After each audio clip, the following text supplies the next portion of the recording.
¿Qué significa ser respetado? ¿Es más efectivo el miedo o el amor? ¿Qué significa liderar y ser liderado?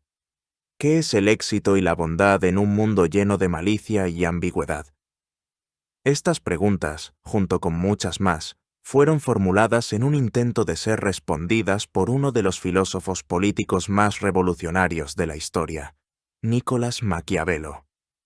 El trabajo de Maquiavelo intentó desmantelar las ideas mismas de bondad, crueldad, liderazgo y poder. Ahora se lo considera a menudo como uno de los primeros pragmáticos verdaderos de la historia y el padre de la ciencia política moderna, independientemente de cualquier verdad universal en sus ideas, o falta de ella, independientemente de sus intenciones y de las propias interpretaciones de su trabajo. Hay mucho que aprender de Maquiavelo, tanto en términos de qué hacer como de qué no hacer en la vida. Maquiavelo nació en Florencia, Italia, en 1469. Su padre era doctor en Derecho con una práctica en gran parte infructuosa. Probablemente más importante para la historia de Maquiavelo que la profesión de su padre fue la propensión de éste a la lectura, particularmente la de autores griegos. Esto expuso a Maquiavelo a una biblioteca de libros y el hábito de leer, lo cual seguramente jugó un papel clave en sentar las bases para su posterior perspicacia y sensibilidad. La filosofía posterior de Maquiavelo también se puede atribuir en gran medida a las condiciones políticas de Florencia durante su vida. En el siglo XV, la República de Florencia estaba plagada de conflictos y caos, que a menudo conducían a disfunción, inseguridad, violencia y tiranía. Hubo golpes de Estado, engaños, asesinatos y luchas de poder.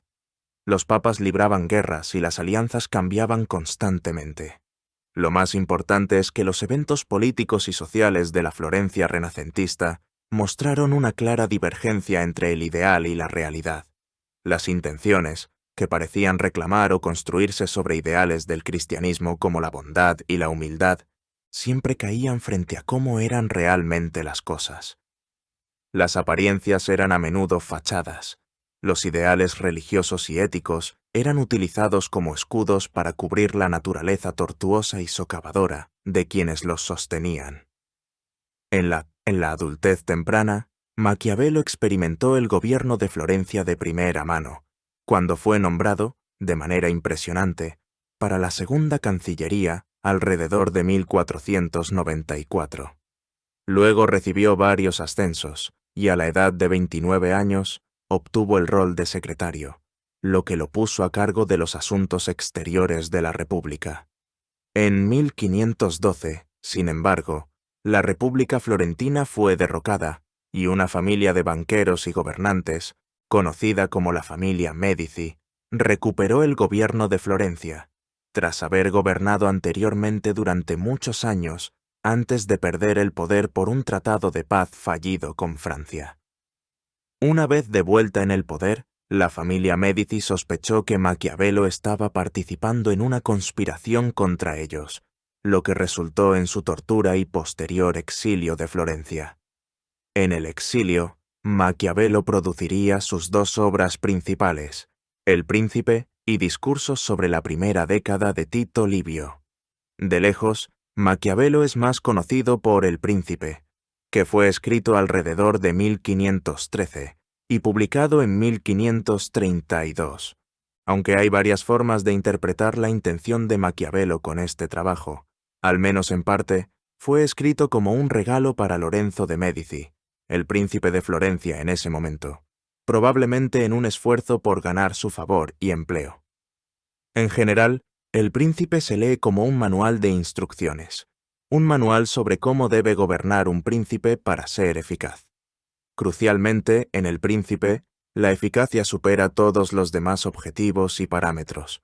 Maquiavelo parece centrarse únicamente en la eficacia, por encima de todo, por encima de la bondad, por encima de la virtud, por encima de la lealtad, por encima de la honestidad, y así sucesivamente.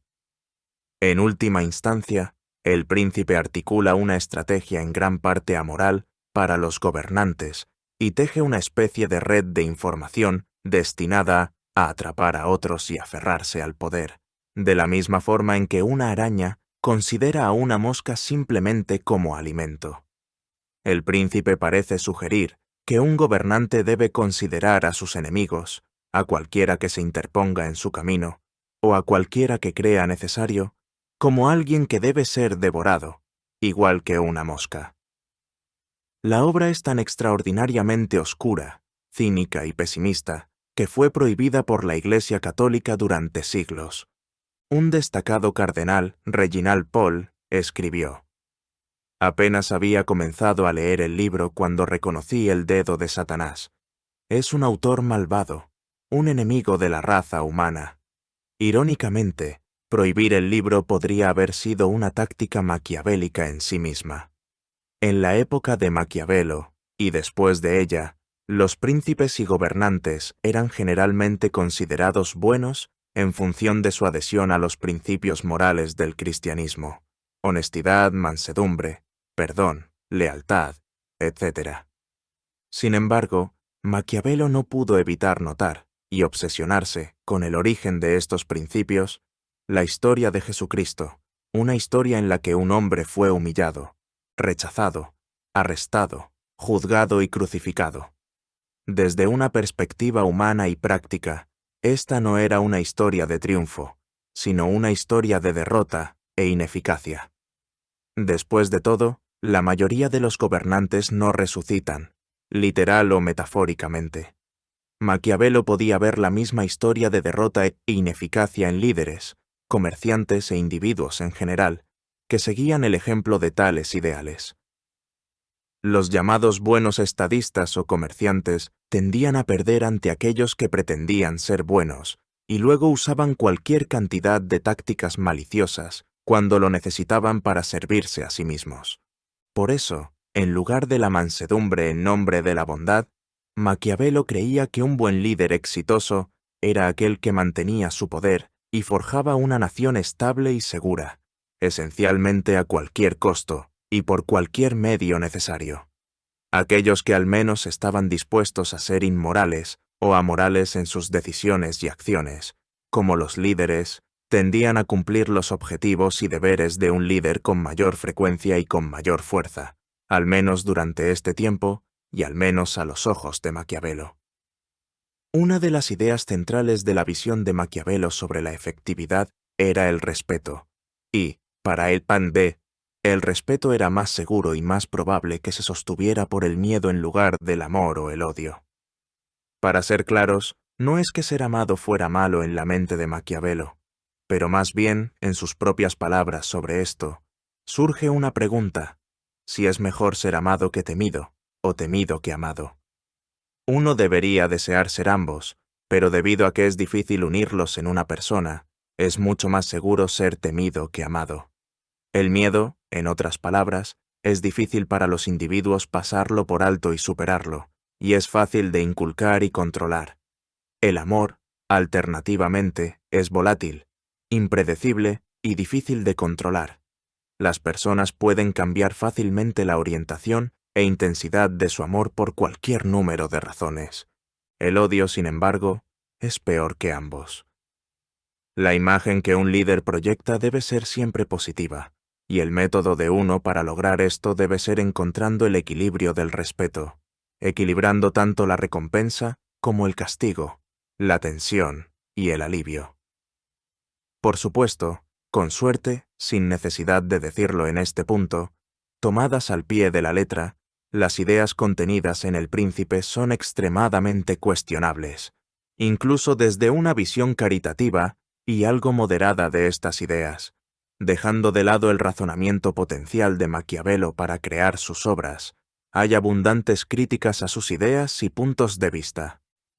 Considere lo que Dostoyevsky observó y advirtió cientos de años después en su libro Crimen y Castigo con su personaje Rodion Raskolnikov, que es puramente racionalista y nihilista, y utiliza todos los métodos que puede para salir adelante y servirse a sí mismo, pero que, en última instancia, termina siendo privado y atormentado por esta visión.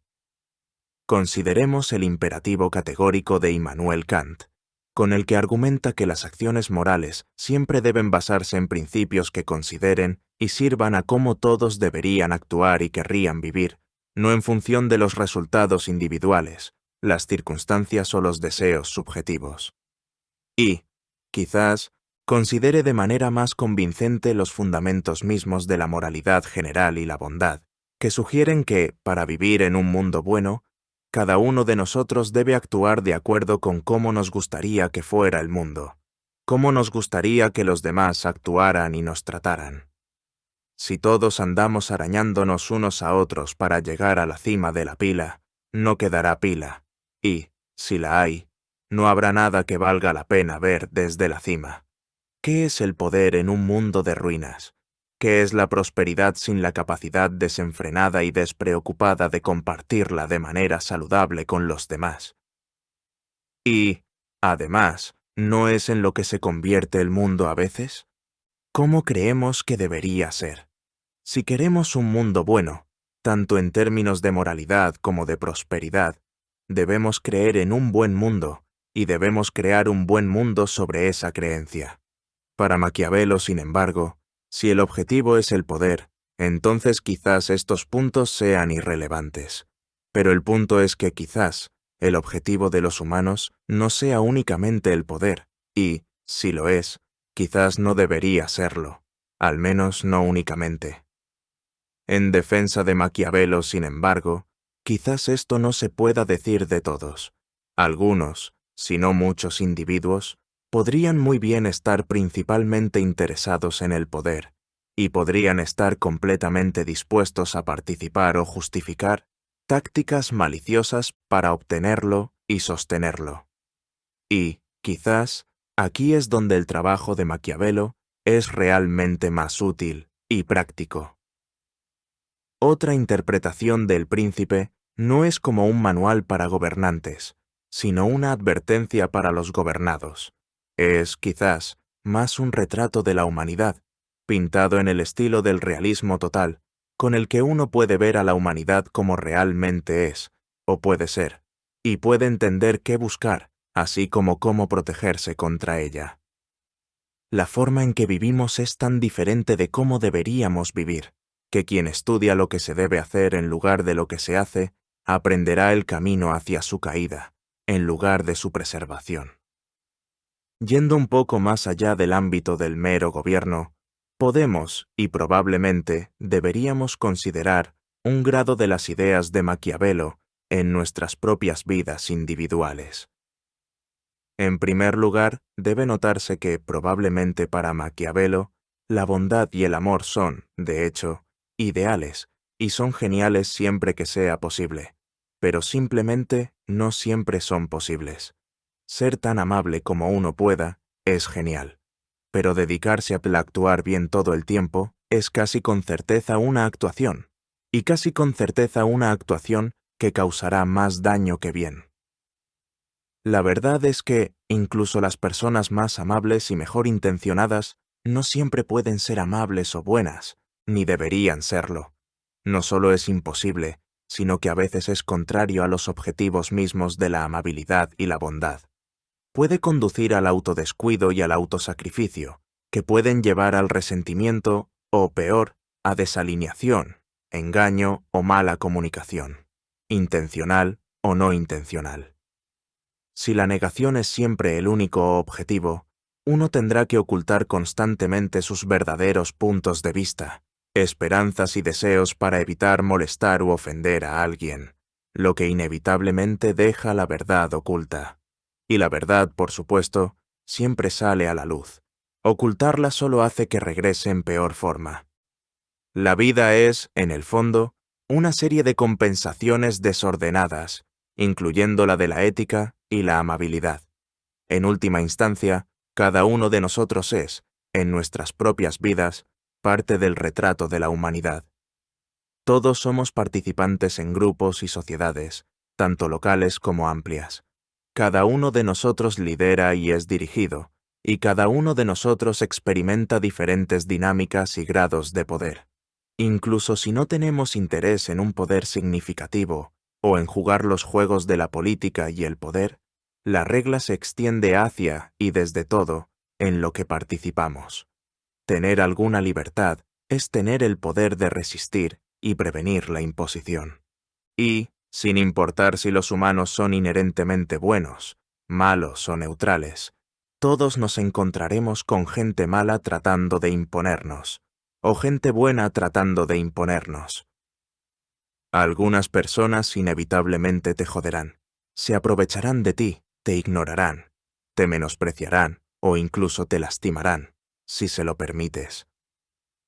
Los hombres son tan simples de mente y están tan dominados por sus necesidades inmediatas, que un hombre engañoso siempre encontrará muchos que están listos para ser engañados, escribió Maquiavelo, y, por eso, es de suma importancia no dejarlos. No dejes que te engañen, pero tampoco te conviertas en ellos. No engañes innecesariamente. Cada vez que no defendemos nuestro propio mundo, abrimos la puerta a la disfunción y el desorden dentro de él. Pero, del mismo modo, cada vez que no nos esforzamos por impulsar la bondad hacia adentro y hacia adelante, en el mundo como un todo, cerramos la puerta a la esperanza en un mundo que valga la pena vivir. Antes de morir, en 1527, Maquiavelo escribió varios otros libros, incluido El arte de la guerra e Historias florentinas.